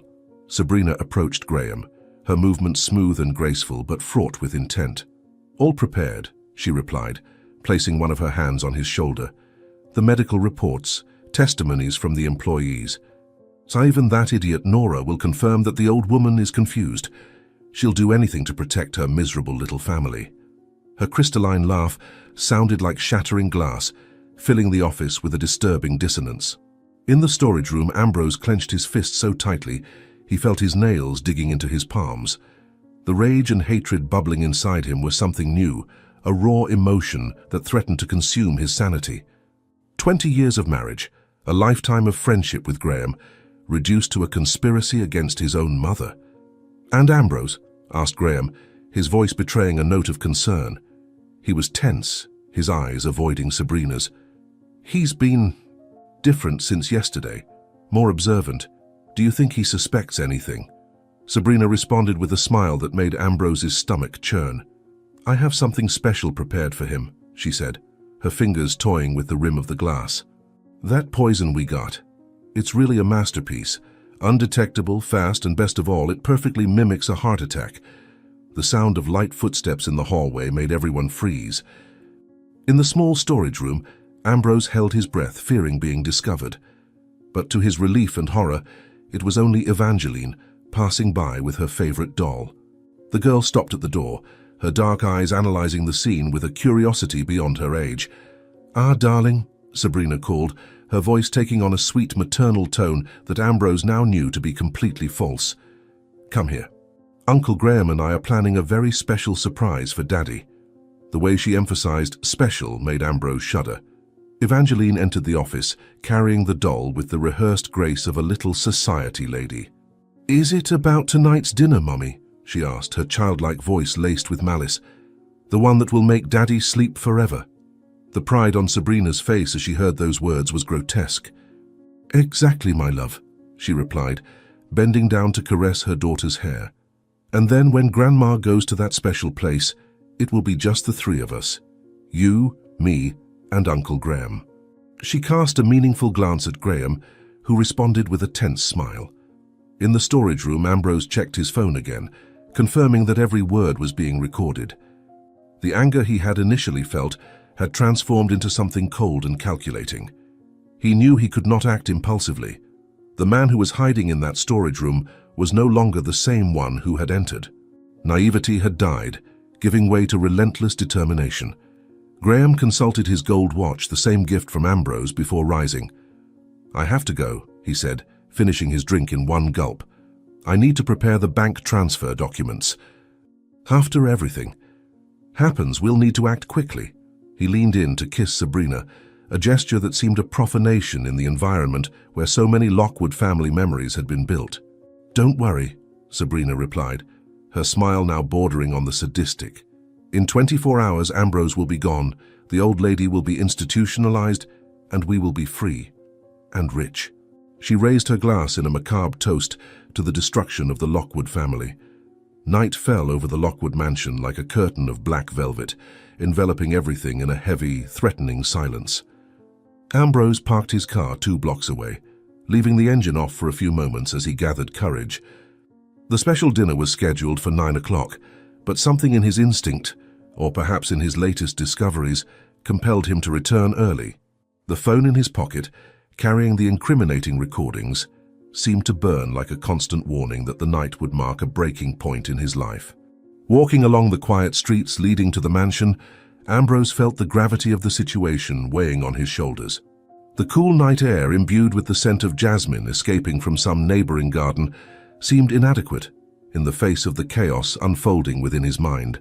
He stopped within sight of the mansion, observing it for a moment. The lights upstairs were on, casting elongated, distorted shadows through the windows. His attention focused on the master bedroom, where he saw Sabrina's silhouette moving slowly. That feline grace that had once enchanted him now seemed a warning of something much darker. Ambrose entered through the back door using the key he always carried. The familiar scent of the mansion's interior, a mixture of wood wax, Nora's perfume, and something he couldn't identify, greeted him like an omen. The corridors were silent, but the family portraits adorning the walls seemed to watch him, their frozen expressions laden with judgments only he could feel. Each photograph of his wedding, each image that bore witness to a happiness now undone, was a cruel reminder of the charade Sabrina had constructed. He had barely taken a few steps when he heard it. Sabrina's voice echoed down the upstairs hallway, distinct and controlled, but laden with a coldness that made his heart race. Ambrose approached the stairs silently, moving like a ghost. His body was tense, muscles ready to react at any moment, while his mind struggled to process what he was about to hear. "Yes, everything is prepared," said Sabrina. Her melodious voice seemed even more sinister in that calculating tone. "I've already put the poison in his glass. In a day he'll be dead. The doctor assured me it will look like a heart attack." She paused, and then her laughter echoed down the hallway, soft and disturbing, like the sound of breaking crystal. "No, dear, no one will suspect. Poor Ambrose, so stressed from work." Ambrose felt his legs weaken, as if the ground beneath him were crumbling. Suspicion was one thing. Hearing his wife's confession was something else entirely. 20 years of marriage, of trust, now transformed into a death sentence pronounced with the casualness of one discussing trivialities. He gripped the stair railing, the cold metal biting into his fingers as his body refused to move. "The special glass is already set aside," Sabrina continued, now with an almost intimate tone, as if sharing a secret with a lover. "That one with the gold details he likes so much. One last gift for my beloved husband." The sarcasm in her voice was cruel, almost cynical. "And then, my love, we will be free, rich, and we can finally be together." Ambrose clenched his fists as his mind reeled. The golden glass. He vividly remembered the day Sabrina had gifted it to him, insisting he use it on all special occasions. Now that gesture of affection was revealed as a piece of her calculated plot. He felt his stomach churn at the irony of the situation. "Graham, my love," she continued, her voice almost a purr, "after tonight's dinner everything will be resolved. The life insurance, the company, it will all be ours. And that meddling old woman, Dr. Garcia, has already prepared the commitment papers. No one will believe the stories of a senile old lady." Sabrina laughed again, and each note of her laughter was like a blow to Ambrose. Before he could react, he heard light footsteps in the hallway. For a moment he thought his presence had been discovered, but the footsteps were coming from the opposite direction. He turned slowly and saw Evangeline. The girl was at the end of the hallway, dressed in a white silk nightgown, her dark hair loose over her shoulders. The dim lamplight gave her an ethereal, almost ghostly appearance, but it was the look in the girl's dark eyes that captured Ambrose's attention. There was something wrong with that look, an understanding that should not have been there, a cruelty that did not match her age. "Daddy," Evangeline's voice cut through the silence like a blade. It was sweet, but there was a note of alarm that made Ambrose's blood run cold. Upstairs, Sabrina's voice stopped abruptly. The silence that followed was deafening. Ambrose could hear the sound of his own heartbeat, the echo of Sabrina's heels approaching, and the soft rustle of Evangeline's silk nightgown against the marble floor. He realized the moment of truth had arrived sooner than he had planned. "Evangeline, darling," Sabrina called from the top of the stairs. Her voice tried to keep a maternal tone, but there was a perceptible tension. "What is it? Who are you talking to?" Her heels began to descend, each strike on the marble resonating like a countdown. Ambrose looked at his daughter, searching for a spark of innocence, something that could convince him she was still the girl he loved. But all he saw was a smile. Not the sweet smile of a child, but something calculated, almost satisfied. Evangeline tilted her head slightly, as if savoring the moment. "Mom?" she called, her voice laced with a malice Ambrose had never noticed before. "I think Daddy arrived early for his surprise." The Lockwood Mansion's dining room gleamed like a jewel under the brilliance of the enormous baccarat crystal chandelier. Candles arranged in silver candelabras cast dancing shadows across the beige silk-covered walls, while the light reflected off the chandelier created sparkling patterns on the table. The French porcelain, with meticulously hand-painted gold rims, was impeccably laid out, along with silver flatware polished to a mirror-like sheen. Along the center of the table, arrangements of red roses, Sabrina's favorites, were strategically positioned, their vibrant petals contrasting with the white linen tablecloth. The sweet, heady scent of the flowers mingled with the subtle aroma of food arriving from the kitchen, creating an atmosphere of luxury and opulence. Ambrose entered the dining room slowly, observing every detail with care. Each napkin fold, each silver gleam, each shadow seemed part of a carefully orchestrated scene. And it was. He knew this dinner was not just a celebration, it was a stage, a theater for the final act Sabrina and Graham had planned. He let his gaze linger on his wife, who oversaw the last adjustments with an almost hypnotic grace. Sabrina was stunning. Her black dress hugged her curves like a work of art, and her raven hair, pulled into a chic updo, accentuated the perfection of her long neck. She glided around the table with calculated movements, like a dancer commanding her space. Her long, well-manicured fingers lightly grazed the rims of the crystal goblets, adjusting their positions. Ambrose watched as she passed by the gilded goblet, his favorite, and repositioned it with special care before his designated seat. The glint in her eyes was a mixture of satisfaction and anticipation. Nora entered the dining room, supporting Beatrice, who looked even frailer than usual. The matriarch's face was pale, and her halting steps betrayed the toll of the earlier confrontation in the library. She seemed to be struggling to maintain her dignity, but Ambrose saw the shadow of fear in her eyes. Sabrina moved quickly to her, assuming her role as the perfect daughter-in-law. "Mother, I'm so glad you could join us," she exclaimed with rehearsed sweetness. Her smile appeared welcoming, but Ambrose knew it was a facade. "This dinner wouldn't be the same without you."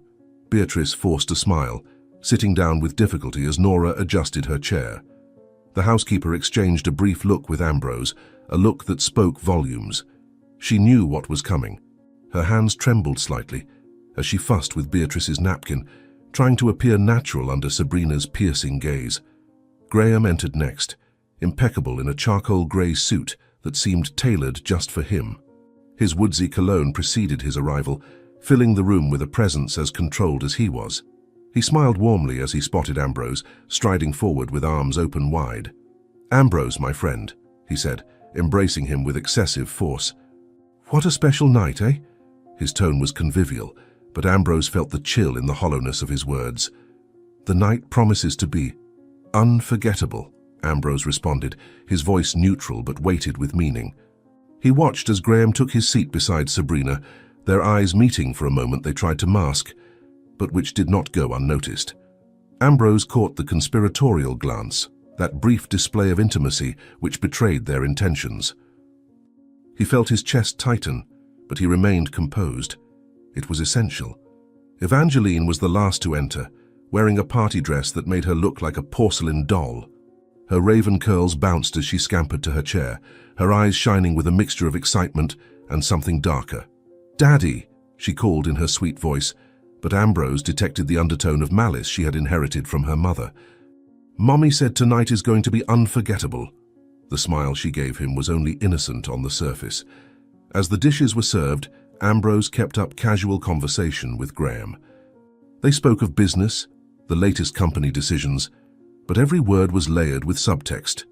Ambrose could not ignore the fact that his best friend was plotting his demise with the same nonchalance as he discussed profits and contracts.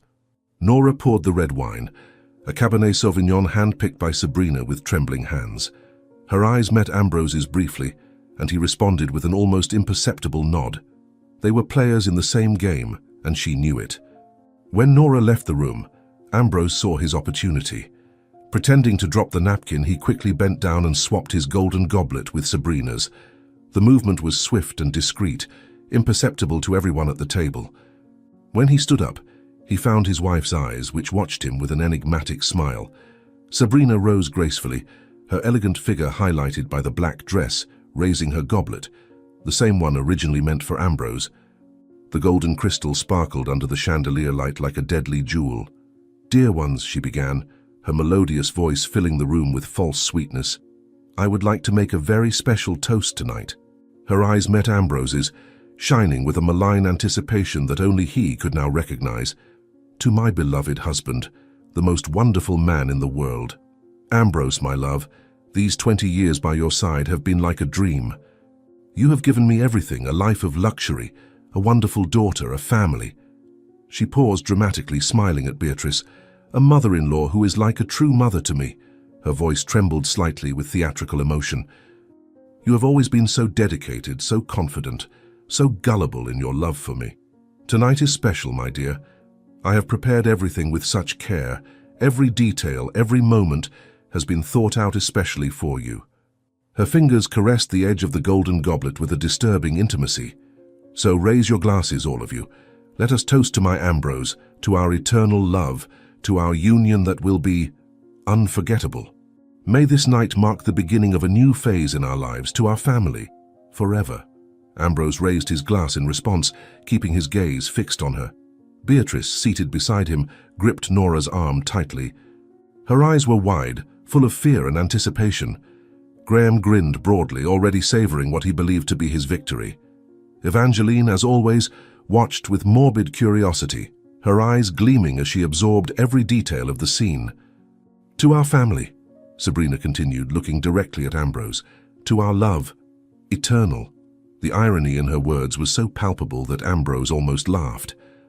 She brought the glass to her lips and took a long sip, her movements as elegant as ever. For a moment everything fell silent. The room, so full of tension, seemed to have stopped in time. Then Sabrina blinked, confused. Her hand rose to her throat as her eyes widened in horrified comprehension. The golden goblet slipped from her fingers, falling to the marble floor and shattering into dozens of pieces. The sound echoed like thunder through the room. "Mommy!" Evangeline's voice cut through the silence, laden with true fear for the first time. "Mommy!" The girl rose, running to her mother, who staggered backwards. Her face was rapidly losing color, and the usual brightness of her eyes was fading. She leaned against the table, Nora's arrangements trembling with the impact. A few petals fell onto the white tablecloth, looking like bloodstains against the impeccable linen. "What? What did you do?" Sabrina gasped, her voice failing. Her gaze met Ambrose's, and in it was horror, anger, and a belated plea. Graham stood up abruptly, knocking over his chair as he rushed to hold her. Ambrose remained seated, his relaxed posture contrasting with the tension in the air. For 20 years he had been the naive husband, the loving man who did not see through his wife's facade. Now it was she who could not read the calculated coldness in his eyes. "I merely swapped the glasses, my dear." His voice came out soft, almost gentle, but laden with a glacial force that made everyone at the table shudder. "You know, as you were making your beautiful speech about our love, about trust and dedication, I was thinking about how you have always been, so meticulous in your plans." He swirled his glass slowly, watching the wine dance against the crystal. "It is truly a pity that your attention to detail failed you today of all days. I thought you might enjoy sampling the special gift you so lovingly prepared for me." His eyes met hers, and for the first time in 20 years, Sabrina saw the true man behind the facade of the devoted husband. "You were right about one thing," he continued, rising slowly, his presence dominating the dining room. "Tonight will indeed mark the beginning of a new phase in our lives, though perhaps not quite as you planned." He raised his glass in a final toast, a cold smile playing on his lips. So, my love, a toast to our love. Eternal. After all, you always said that death would not part us, did you not? Hours later, San Angel Hospital, with its sterile corridors and fluorescent lights, seemed even colder and more impersonal the following morning. Ambrose was standing in the hallway of the 4th floor, near the intensive care ward, where Sabrina was struggling against the effects of the poison she had prepared herself. The white light from the lamps reflected off the polished floor, creating an almost clinical glare that contrasted with the darkness of Ambrose's thoughts. He wore an impeccably tailored dark grey suit, but the deep shadows under his eyes betrayed a sleepless night. Every second that ticked by seemed to drag, marked only by the monotonous beeping of heart monitors in the distance. He kept his gaze fixed on one of the hallway windows, which revealed the hospital's internal courtyard, with its trees pruned into geometric shapes and empty iron benches. Despite the seeming calm, Ambrose was on high alert, every fiber of his being prepared for the confrontation he knew was coming. When the familiar sound of footsteps echoed down the corridor, he turned slowly, already anticipating who was approaching. Graham was coming towards him, with the same confident posture he always displayed, but this time there was something out of place. His usually impeccable Italian suit seemed crumpled, and his blue silk tie was poorly adjusted. He seemed to have left in a hurry, and the sweat glistening on his forehead betrayed the nervousness he was trying to disguise. Ambrose remained motionless, arms crossed, watching as his former best friend approached with a forced smile. "How is she?" Graham asked, trying to maintain his usual casual tone but failing miserably. His hands wouldn't stay still, adjusting his tie obsessively. Ambrose noticed the repetitive gesture and almost felt sorry, almost. Ambrose let the silence linger for a moment, observing Graham like a predator assessing its prey. "The doctor says she'll survive," he finally replied, his voice low but firm, although perhaps with some permanent consequences. "Ironically, the poison you chose is especially efficient in causing neurological damage." He emphasized the words deliberately, like a direct blow. Graham visibly paled. He stopped fiddling with his tie, his hands falling limp at his sides. "Ambrose, he began, but his attempt to speak was cut off by a brusque gesture from Ambrose. "Spare me your explanations," Ambrose interrupted, his voice as cold as ice. He took a step forward, further closing the distance between them. "I know everything, Graham, every detail I have here." He tapped the breast pocket of his jacket where his phone was tucked. "Very interesting recordings. You and Sabrina are surprisingly detailed in discussing plans to destroy me." His expression was one of pure contempt, a stark contrast to the friendship they had once shared. The corridor around them seemed frozen in time. A nurse passed by, pushing a medication cart, the vials clinking softly, but neither Ambrose nor Graham moved until the sound faded into the distant silence. The muffled murmur of conversations in other rooms mingled with the constant beeping of machines, creating an almost surreal soundtrack for the confrontation. "Two choices, Graham," said Ambrose, slowly removing an envelope from the inside pocket of his jacket. His movements were deliberately calm, like a predator toying with its prey. "The first is quite simple. You sign these papers, relinquish every penny you stole from me, every property you bought with dirty money, every share of the company. You'll disappear so completely that even your shadow will forget you exist." He rubbed the envelope against Graham's face with false cordiality.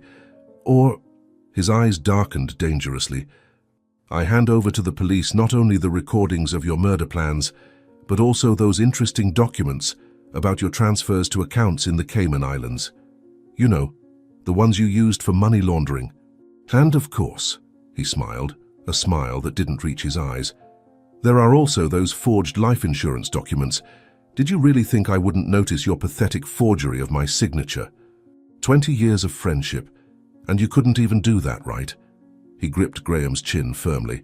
"Just imagine the headlines, old friend. Prestigious businessman tries to kill best friend in conspiracy with victim's wife. Your kids will have to change schools. Your ex-wife will finally have proof of the scoundrel you are. And that sick mother of yours, well, I doubt she'll survive the shock of seeing her darling son handcuffed on national news." Graham swallowed hard, sweat accumulating on his brow. He took the envelope with trembling hands as if handling something radioactive. "Ambrose, please. I can explain. It was her idea. She planned everything, he said, his voice becoming an almost desperate whisper. Ambrose let out a short, humorless laugh. Really? He took another step closer, letting Graham feel the full intensity of his gaze. Was it her idea to increase the value of my life insurance policy without my knowledge? Was she the one who forged my signature on the company documents? The anger in his voice was perfectly controlled, like a sharp blade. Or perhaps it was her who suggested using my own anniversary glass to poison me. From the nearby room, through the half-open door, Sabrina heard every word. Her once haughty and confident face was now pale and marked by suffering. She was surrounded by machines and tubes, an image of vulnerability that contrasted cruelly with the woman who had planned every detail of her ascent. The IV dripped slowly, drop by drop, as her eyes closed in resignation. "You have 1 hour," Ambrose continued, putting more weight into each word. "Sign the papers, leave the city, and maybe, just maybe, I won't hand the recordings over to the police." He took a step back, allowing Graham to breathe. "But understand this.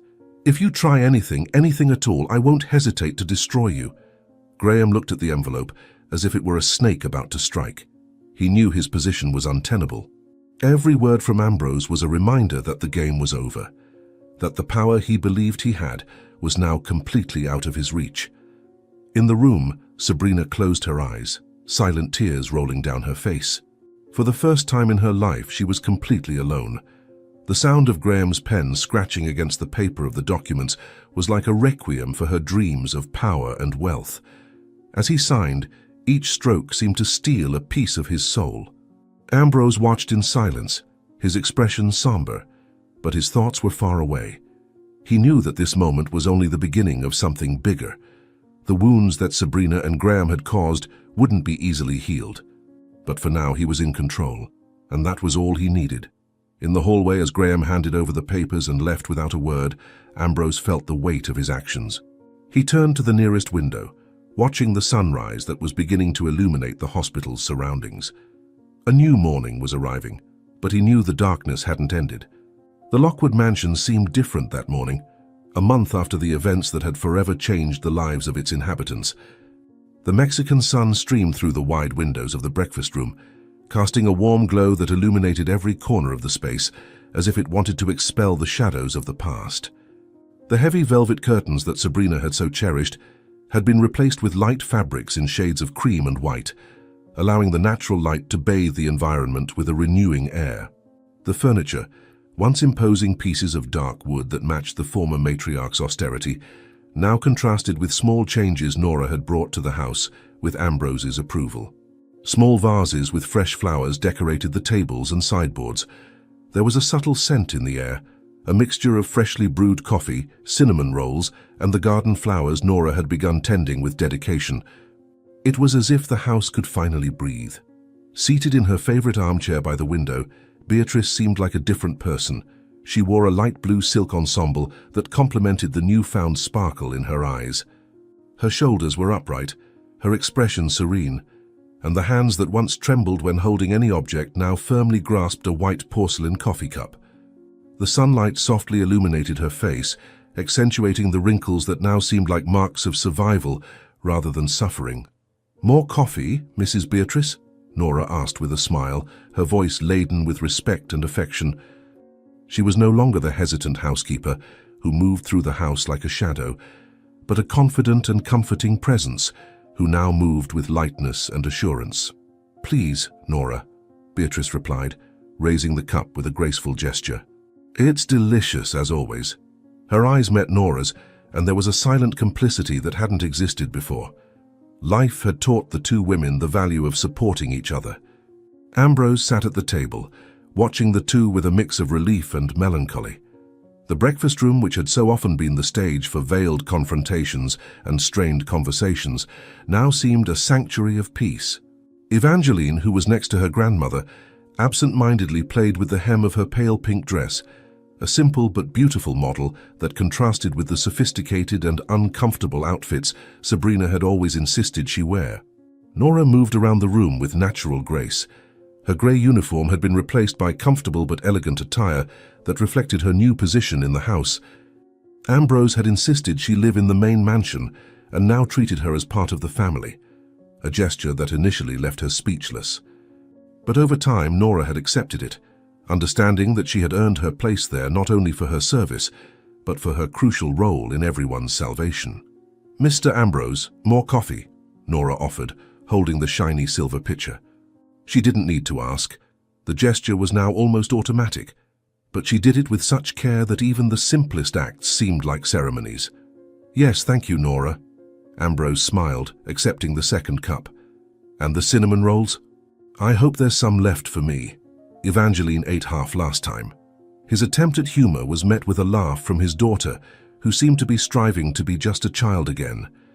Evangeline's transformation was perhaps the most evident. Her dark eyes, which had once shone with a learned malice, were now soft, carrying an innocence that seemed to be re-emerging gradually.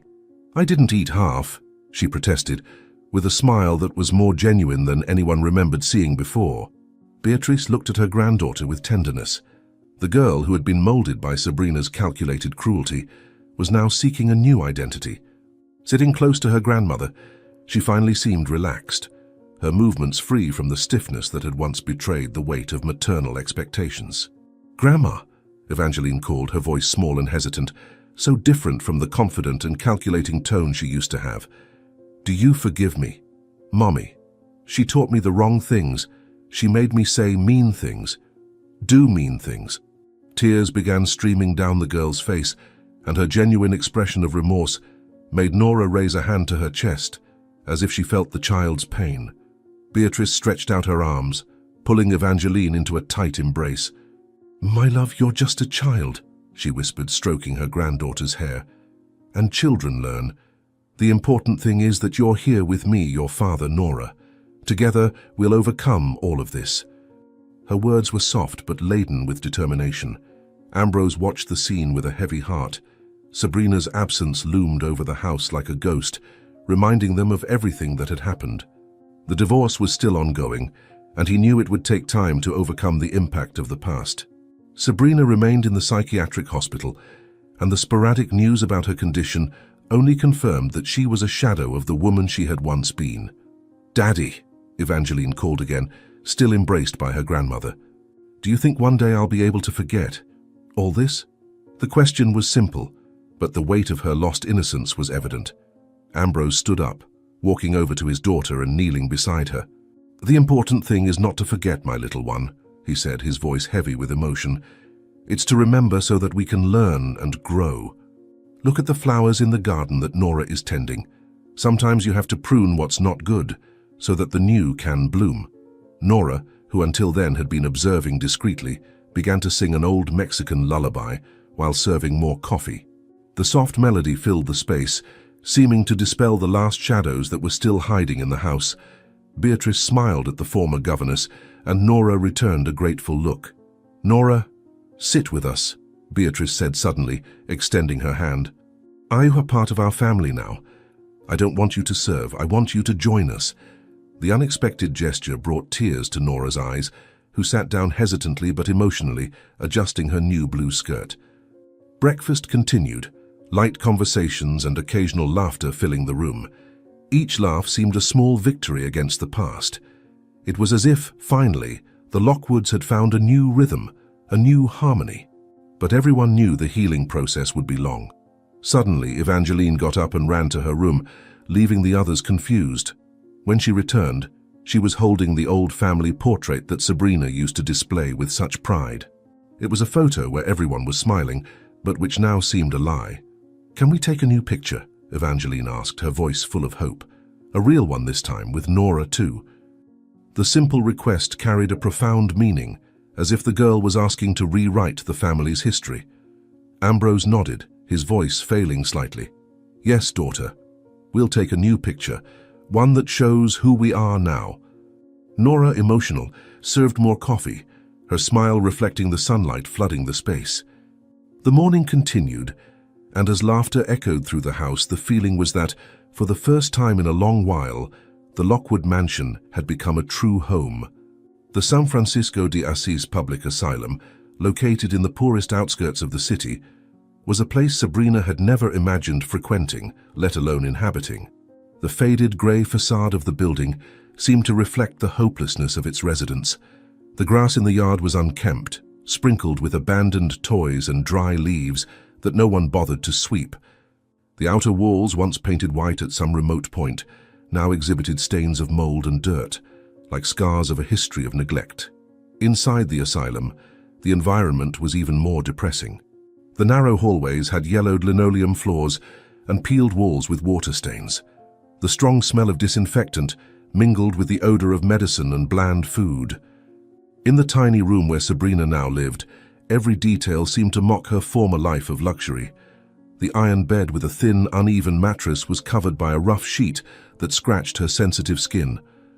A single wooden chair leaned against the wall kept the bed company, and a rusted iron cabinet completed the basic furniture. The room's walls, painted in a yellowish hue that seemed to intensify the sense of claustrophobia, were marred by scratches and moisture stains. The small window with thick iron bars looked out onto a courtyard where few children played under the distracted supervision of a nurse. The sound of their laughter contrasted cruelly with the heavy silence inside Sabrina's room. She was no longer the dazzling woman who used to command salons with her presence. The poison she had planned to use on Ambrose had left permanent marks. The left side of her face was paralyzed, twisting her once radiant smile into a crooked, ironic grimace, as if fate had decided to caricature her former beauty. Her hair, once impeccably dyed and always styled, now showed grey roots, falling lifelessly over her shoulders. The small, stained mirror attached to the opposite wall was her greatest torment. Every morning, she was forced to face what she had become, a distorted shadow of the woman she once was. That morning, Sabrina sat on the bed, her trembling hands resting in her lap. The distant sound of an old television echoed down the hallway, mingled with the murmur of voices and occasional coughing fits from the other residents. Her fingers, once adorned with diamond rings, were now bare and chapped, her nails short and unkempt. As she tried to hold the cup of coffee a nurse had left earlier, the liquid spilled down the side, staining the sheet. Sabrina sighed, frustrated, but didn't attempt to clean it. She didn't have the strength to fight even the smallest defeats of her new reality. The sound of footsteps in the hallway caught her attention. A nurse appeared at the door carrying 2 envelopes in her hands. Mrs. Sabrina, she called, her voice laden with a false sympathy that Sabrina easily recognized. It was the same tone she herself had used so many times in the past to manipulate or scorn others. Your mail has arrived. The nurse handed over the envelopes and remained at the door, observing with ill-concealed interest. With trembling fingers, Sabrina opened the larger envelope. The crest of Ambrose's law firm at the top of the paper made her stomach churn. She read every word with growing despair. It was the divorce papers, and the terms were merciless. Ambrose had left her nothing. Not the summer house, not the jewelry, not even a minimum allowance.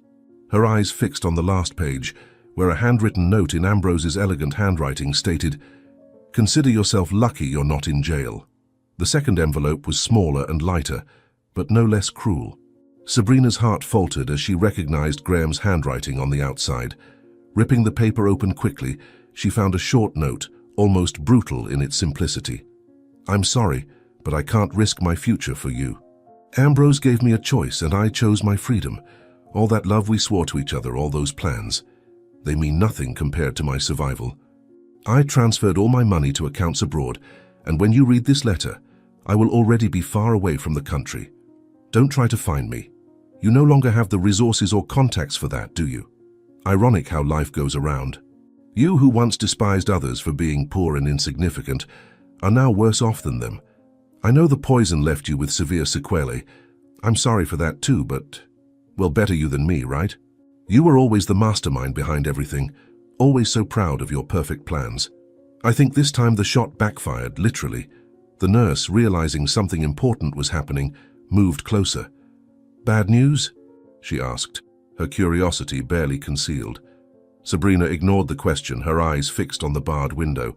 Outside, some children were playing, their laughter floating into the room.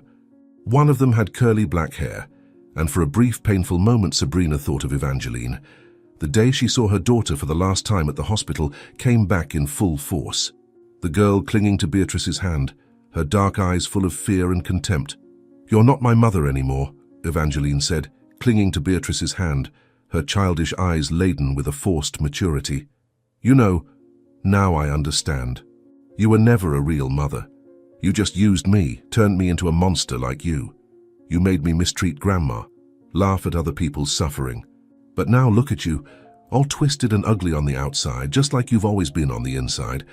Grandma says we shouldn't take pleasure in other people's suffering, but—" She paused, a small, cruel smile, the last remnant of her mother's teachings, playing on her lips. "Seeing you like this is kind of deserved. At least now your face matches your soul."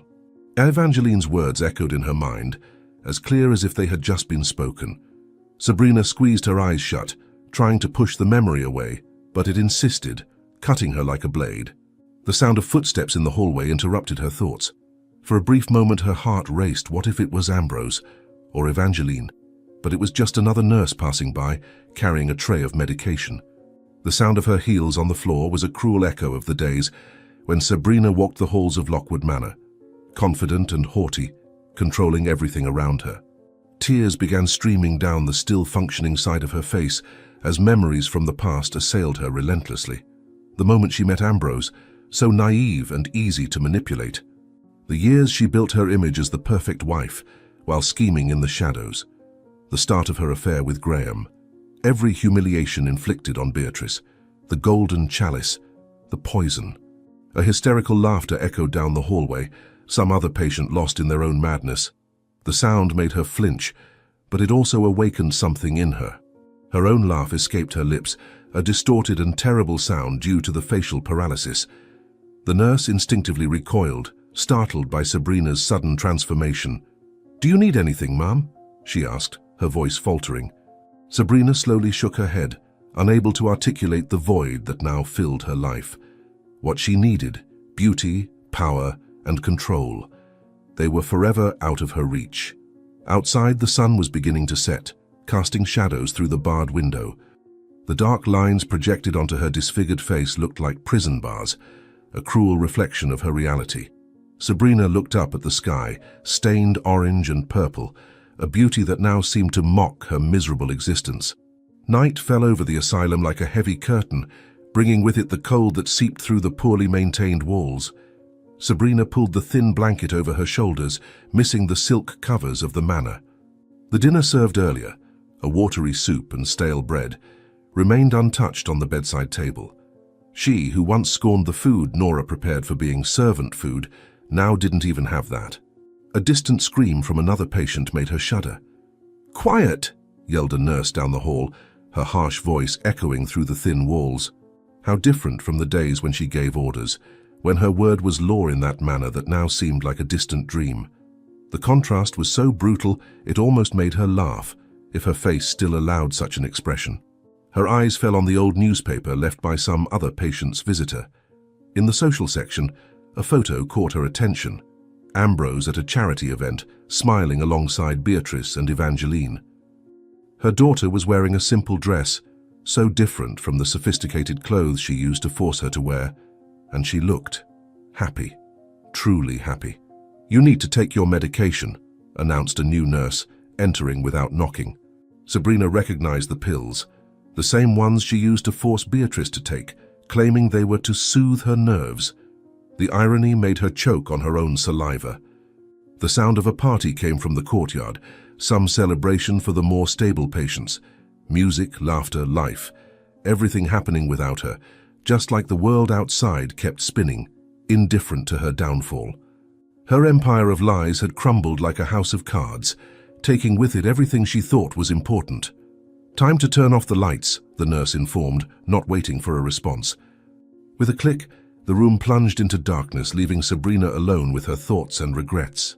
In the darkness, she could almost see the ghosts of her past actions. Every humiliation imposed on Beatrice, every manipulation of Evangeline, every stolen kiss with Graham, every drop of poison prepared for Ambrose. One last tear trickled down her partially paralyzed face as she stared at her reflection in the dark window. What she saw was not only her disfigured face, but the reflection of her soul, twisted and corrupted by her own ambition. Justice, after all, had served its coldest dish, and she would be forced to savor it until the end of her days. At the Lockwood mansion, life had found a new rhythm. The family dinner was no longer a theater of false appearances, but a genuine moment of unity and healing. On that particular night, as Sabrina wasted away in her asylum room, the former dining room echoed with sounds once forbidden there: genuine laughter, sincere conversations, shared memories without fear. Evangeline, slowly rediscovering her stolen childhood, laughed openly as Beatrice recounted stories from when Ambrose was a child. The girl, now free from the shackles imposed by her mother, had exchanged her formal dresses for age-appropriate clothing. Her eyes, once as calculating as Sabrina's, now shone with the innocence befitting an 8-year-old child. Nora, no longer confined to the kitchen, sat at the table with the family, sharing stories of her own childhood in a small village in the countryside. Her hands, which once trembled while serving Sabrina, now moved confidently as she passed the dishes. Her family had moved into the main house, occupying the east wing of the mansion, transforming what was once an environment of fear into a true home. Ambrose observed it all with a serene smile, though his eyes still carried shadows of what they had lived through. The healing process was slow but steady. Family therapy sessions were helping everyone process the traumas, especially Evangeline, who was gradually learning to distinguish between the toxic behaviors taught by her mother and the true love that now surrounded her. Beatrice had regained not only her voice, but her respected position as the family's matriarch. Her hands no longer trembled when drinking coffee, and she had resumed wearing her old jewelry, not as status symbols like Sabrina did, but as loving reminders of her late husband. Somewhere in Europe, Graham was trying to rebuild his life with the little Ambrose had allowed him to take. His name had been tarnished in the Mexican business world, and he now lived as a lonely expatriate, haunted by his choices. Occasionally, news about him would arrive through mutual acquaintances, always alone, always looking over his shoulder, fearing his past would catch up with him. Meanwhile, at the San Francisco de Assis asylum, Sabrina lived her own version of hell, a purgatory of loneliness and belated regrets. Her partially paralyzed face had become a physical mirror of the deformity of her character. The nurses, unaware of her past, often wondered why a relatively young patient never received visits.